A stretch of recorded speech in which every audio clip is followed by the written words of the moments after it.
உறவுகள் அனைவருக்கும் அன்பான வணக்கம். தமிழர் பண்டிகையான பொங்கல் பண்டிகை வெகு சிறப்பாக பன்னெடுங்காலமாக தமிழர்களுடைய திருநாளாக வெகு சிறப்பாக மக்கள் கொண்டாடப்பட்டு கொண்டிருக்கின்றனர். அதில் பொங்கல் பண்டிகை மாட்டுப்பொங்கல் அந்த நிகழ்வுகளில் ஒவ்வொரு பகுதிகளாக ஜல்லிக்கட்டு திருவிழாவும் அது நடைபெற்று கொண்டே இருக்கின்றது. முந்தைய காலங்களில் ஏர் தழுவுதல் அந்த நிகழ்வும் நடைபெற்றது. இப்பொழுது அது ஜல்லிக்கட்டு நிகழ்வுகளாகவும் மஞ்சு விரட்டு நிகழ்வுகளாகவும் தமிழர்களுடைய வீர விளையாட்டான இந்த நிகழ்வுகள் பன்னெடுங்காலமாக தொன்றுதொட்டு இது நடைபெற்று கொண்டே இருக்கின்றது.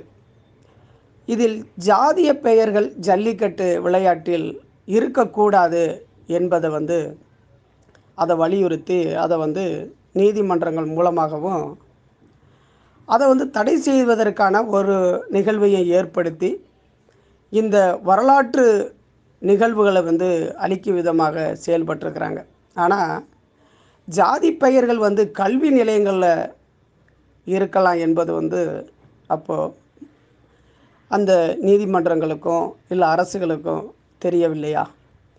எல்லா ஜாதி பெயர்களையும் கல்வி நிறுவனங்கள் இயங்கி கொண்டிருக்கின்றது.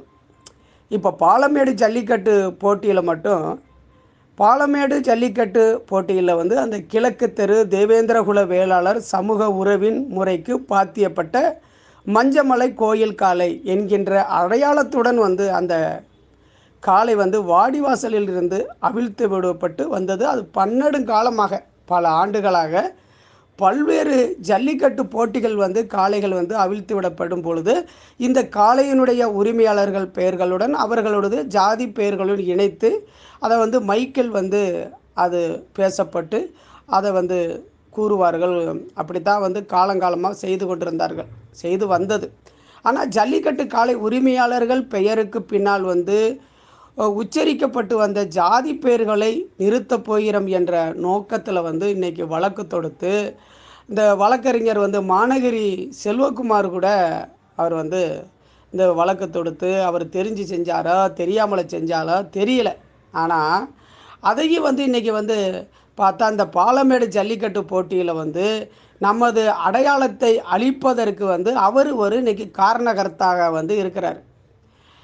எப்படித்தான் அதை பார்க்கும்போது ஒரு நீதிமன்றத்தின் மூலமாக தீர்ப்புகள் வழங்கிய நீதிபதிகள் அதை உன்னிப்பாக கவனிக்கப்படணும். ஏண்டா இது பாரம்பரிய மரபுரிமை ஆய்வு செய்யப்பட்ட இந்த விழா, இந்த ஜல்லிக்கட்டு விழாக்கள்லாம் அது பாரம்பரியமாக அது மரபு உரிமையாக இந்த விழாக்கள்லாம் நடக்கிறது. இதில் தேவேந்திர குல வேளாளர் சமுதாயம் பாரம்பரியமாகவும் இந்த பாரம்பரிய உரிமையை தியாகத்தாலும் வீரத்தாலும் மட்டுமே பல நூறு ஆண்டுகளாக பெற்று வருகிறார்கள்.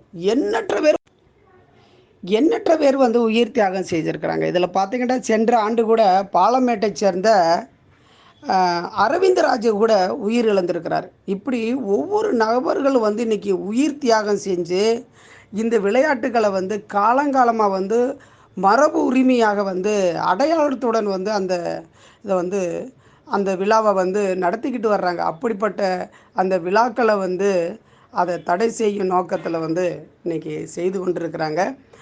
மக்களுடைய இன்றைக்கி வரி பணத்தில் இயங்கி வருகின்ற அரசு பள்ளிகளும் கல்லூரிகளும் அரசு நிதி உதவியோடு நிறைய கல்வி நிறுவனங்கள் இயங்கி வருகின்றது. அது தனியார் கல்வி நிறுவனங்களாக இருக்கட்டும், நிறையா நீங்கள் பாருங்கள் எத்தனையோ நிறுவனங்கள் ஜாதிய பெயர்களுடன் பின்னால் அவர்களுடைய ஜாதி பெயர்களை அடையாளப்படுத்திக்கிட்டே தாங்க வர்றாங்க. அப்போ இதெல்லாம் அது ஜாதியினுடைய அடையாளமாக தெரியலையா என்பது தான் இன்றைக்கி கேள்வியாக இருக்குது.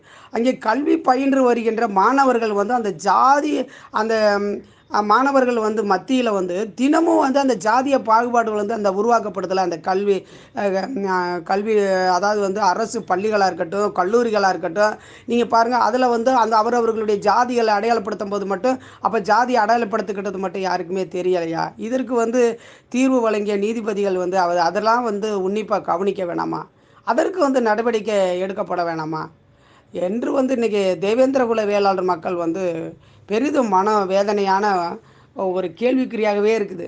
ஏண்டா இவ்வளோ காலம் நடைபெற்ற அந்த பாரம்பரியமாக அந்த வாழ்வுரிமையோடு அந்த சம்மந்தப்பட்ட நிகழ்வுகளை வந்து இன்றைக்கி வந்து இந்த ஆண்டு வந்து அது நடைபெறும் பொழுது வந்து அதை இன்றைக்கி தடுக்கக்கூடிய ஒரு நிகழ்வாக வந்து இன்றைக்கி கருதப்பட்டு கொண்டிருக்கின்றது. அவர்களுக்கு வந்து ஒரு முக்கியமான நிகழ்வுகள் வழக்கறிஞர்கள் வந்து அதற்கு தயாராகப்படணும். எனக்கு என்ன லாபம் இருக்குது, இந்த வழக்குகளை கையில் எடுத்தால் எனக்கு என்ன லாபம், எனக்கு என்ன அதிலிருந்து லாபம் கிடைக்க போகுதுன்னு மட்டும் வழக்கறிஞர்கள் எதுவும் நினைக்காம, அந்த எண்ணம் இல்லாமல் நமது அடையாளங்களை வந்து நம்மளுடைய உரிமைகளையும் வந்து காக்குவதற்காக நம்ம சமூகத்தை சார்ந்த வழக்கறிஞர்கள் வந்து முன் வந்து கல்வி நிறுவனங்களிலும் தலைவர்களின் பெயர்களுக்கு பின்னால் இருக்கக்கூடிய ஜாதிய பெயர்களை வந்து நீக்குவதற்கு வந்து சமூகத்தின் நம்ம சமூகத்தில் உள்ள வழக்கறிஞர்கள் வந்து வழக்கு பதிவு செய்யணும். இரண்டாவது, இது பாரம்பரியமாக தொன்று தொட்டு இந்த ஜல்லிக்கட்டு போட்டிகள் வந்து மரபு வழியாக கோவில் வழிபாட்டு உரிமைகள் வந்து முறைகளாக வந்து அதை வந்து கையில் எடுத்து இந்த விழாக்கள் நடத்து வருவதை வந்து தடுத்து நிறுத்த இந்த சதிகாரர் வந்து செயல்பட்டதை வந்து அதுக்கு அதை வந்து கையில் எடுத்து அதை வந்து மீண்டும் வந்து அந்த பாரம்பரியமான அந்த விளையாட்டு ஜல்லிக்கட்டை வந்து நம்ம மரபு வழியான அந்த தேவேந்திரகுல வேளாளர் மக்களுடைய அடையாளத்தை வந்து மீட்டெடுக்கணும். அதே போல் பார்த்திங்கன்னா தேவேந்திரகுல வேளாளர் மக்களுக்கு 460 கோயிலுக்கு மேலே வந்து முதல் மரியாதைகள் பரிவட்டங்கள்லாம் வந்து கொண்டு இருக்கின்றது. இதை கூட வந்து தடுக்கிறதுக்கு வந்து சதிகாரர்கள் வந்து செயல்படுவாங்க. இதை பார்த்தீங்களா, அந்த ஜல்லிக்கட்டுக்கு எப்படி சதிகாரர்கள் இதை கையில் எடுத்து எல்லா சமூக மக்களுமே இது பண்ணும்போது அது வாழ்வியலோட தொன்று தொட்டு பன்னெடுங்காலமாக அது பண்பாடோடு வரக்கூடிய ஒரு நிகழ்வை கூட இன்றைக்கி தடுக்கக்கூடிய ஒரு அவல நிலை நடைபெறுதுண்டா, அப்போ நமக்கான கோயில்களில் முதல் சூழலை கூட சதிகாரர்கள் வந்து கையில் எடுக்கக்கூடிய ஒரு அவல நிலை உருவாகும். அதனை உணர்ந்து முன்னெச்சரிக்கையான நடவடிக்கைகளை தேவேந்திரகுல வேளாளர் சமுதாயத்தைச் சேர்ந்த வழக்கறிஞர்கள் வந்து இதில் கையில் எடுக்கப்பட வேண்டும் என்பது தேவேந்திரகுல வேளாளர் மக்கள் சார்பாக வேண்டுகோள் வைக்கப்படுகின்றது. இதை வந்து துரிதமாக வந்து கவனத்தில் கொள்ளப்பட வேண்டும் என்பது மக்களுடைய எண்ணங்கள். ஐராவதம் மீடியா சார்பாக விளையாட்டுத்துறை மற்றும் இளைஞர்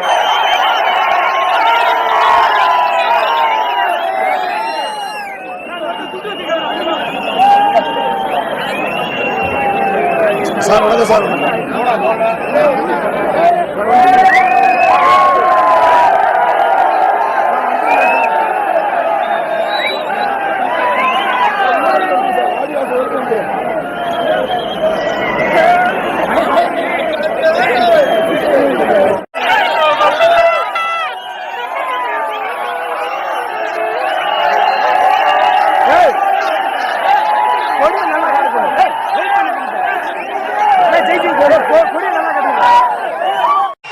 கிழக்கு தெரு தெய்வேந்திரகுல வேளாளர் உரைமுறைக்கு பாத்தியப்பட்ட ஸ்ரீ மஞ்சமல சுவாமி கோயில் காலை அவிழ்த்துவிடப்படுகிறது. பாலமேடு கிழக்கு தெரு தெய்வேந்திரகுல வேளாளர் உரைமுறைக்கு பாத்தியப்பட்ட ஸ்ரீ மஞ்சமல சுவாமி